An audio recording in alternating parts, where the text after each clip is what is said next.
एक गांव में एक साहसी माँ रहती थी जिसका एक ही बेटा था। वे अत्यंत गरीब थे। टिन की छत से पानी टपकने वाला घर, दीवारों पर पुराने कपड़ों के टुकड़े चिपके हुए। लेकिन माँ ने कभी हार नहीं मानी। सुबह से ही खेत में काम करने वाली, शाम को घर लौटकर बेटे के लिए सूप बनाने वाली, उसका जीवन इसी मेहनत में बीतता था। बेटा छोटा होने पर भी मेहनत का मूल्य समझता था। स्कूल से लौटने के बाद वह माँ के साथ लकड़ियां बटोरता, कभी साग सब्जी तोड़कर बाजार में बेचने में मदद करता। दिनचर्या कष्टदायक थी, लेकिन उनके मन में आशा थी। एक दिन गांव में नए शिक्षक आए। उन्होंने बेटे की बुद्धि देखकर उसे अतिरिक्त पढ़ाई देना शुरू किया। कुछ महीने में ही बेटा गांव का सबसे अच्छा विद्यार्थी बन गया। मां की आंखों में गर्व की चमक आई। वर्षों के संघर्ष के बाद बेटा छात्रवृत्ति पर शहर के बड़े विद्यालय में भर्ती हुआ।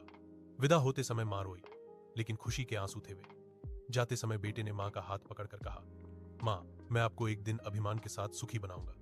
मां ने मुस्कुराते हुए जवाब दिया, मेरे सुख का सपना पूरा हो रहा है, बस यही मेरी खुशी है। एक गांव में एक साहसी माँ रहती थी जिसका एक ही बेटा था।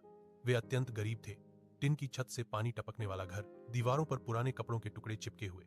लेकिन माँ ने कभी हार नहीं मानी। सुबह से ही खेत में काम करने वाली, शाम को घर लौटकर बेटे के लिए सूप बनाने वाली, उसका जीवन इसी मेहनत में बीतता था। बेटा छोटा होने पर भी मेहनत का मूल्य समझता था। स्कूल से लौटने के बाद वह माँ के साथ लकड़ियां बटोरता, कभी साग सब्जी तोड़कर बाजार में बेचने में मदद करता। दिनचर्या कष्टदायक थी, लेकिन उनके मन में आशा थी। एक दिन गांव में नए शिक्षक आए। उन्होंने बेटे की बुद्धि देखकर उसे अतिरिक्त पढ़ाई देना शुरू किया। कुछ महीने में ही बेटा गांव का सबसे अच्छा विद्यार्थी बन गया। मां की आंखों में गर्व की चमक आई। वर्षों के संघर्ष के बाद बेटा छात्रवृत्ति पर शहर के बड़े विद्यालय में भर्ती हुआ। विदा होते समय मां रोई, लेकिन खुशी के आंसू थे वे। जाते समय बेटे ने मां का हाथ पकड़कर कहा, मां, मैं आपको एक दिन अभिमान के साथ सुखी बनाऊंगा। मां ने मुस्कुराते हुए जवाब दिया, मेरे सुख का सपना पूरा हो रहा है, बस यही मेरी खुशी है।